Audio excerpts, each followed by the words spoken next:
Previously on the King's Dark Tidings.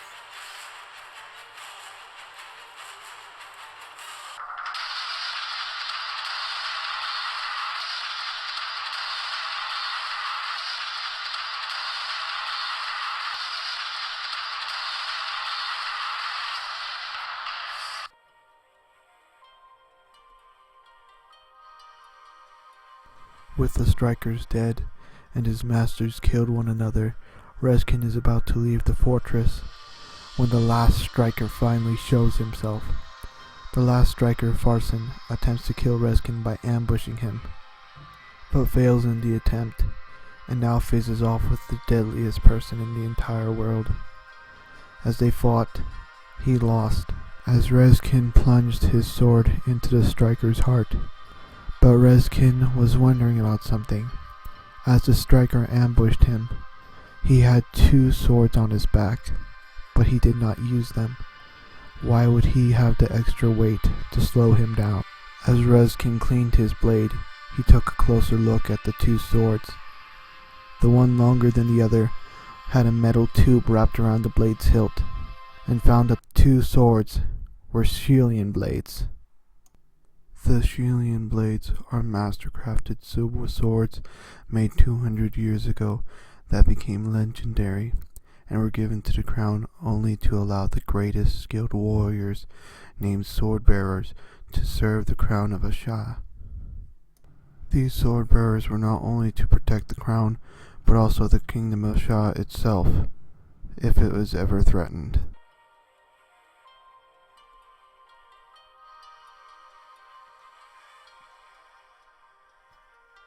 As Reskin left the fort with the supplies and the 2 Shelian blades, his heart feels weakened as he leaves the only home he has ever known.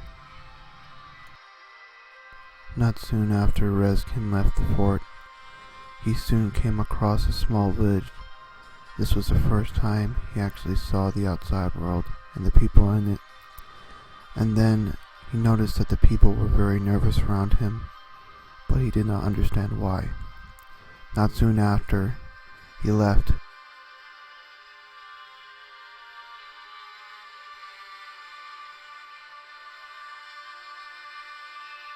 He followed the main trade route to see what city he would arrive to. Not soon afterwards, though, he soon came across one of the cities of Ashah.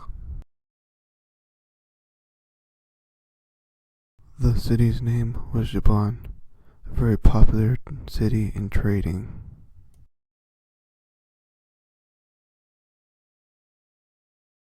As he arrives and rides in to rent a room for the night and investigate more about what's going on in the kingdom of Ashar, not soon after, he finds out that in this city, Jaban, that there are 3 thief guilds here.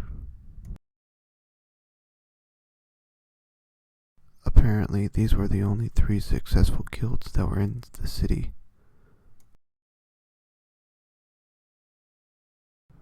The guilds were widely known in the city, but their hideouts were not very hard to find for Reskin. The 3 guilds' names were the Serpents, the Wolves, and the Diamond Claw.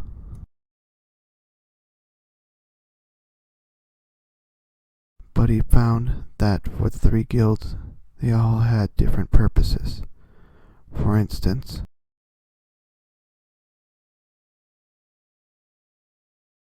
the Wolves' main business was that they were hired swords, willing to take on any job.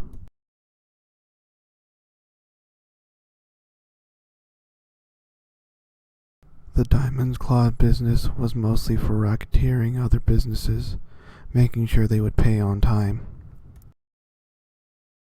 The Serpent's main business was mostly made up of sneaks.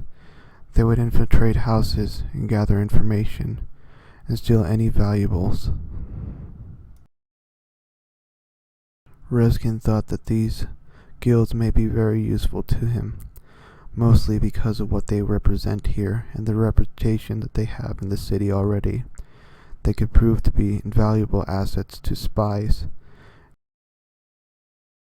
and make it easier for him to claim the throne.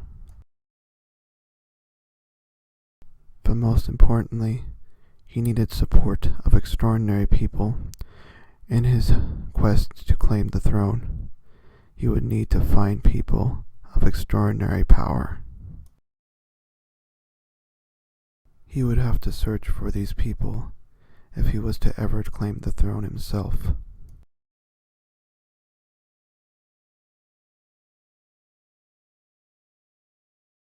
He would also need an army if he is to ever match Cadon's army himself.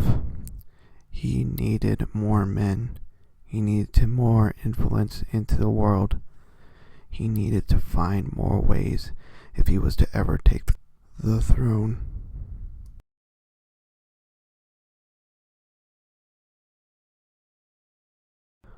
But as he is making these plans, Cadon is still busy destroying Ashar. Slowly but surely, he needed to be stopped, for Ashar would not last long under his rule, and more destruction would come.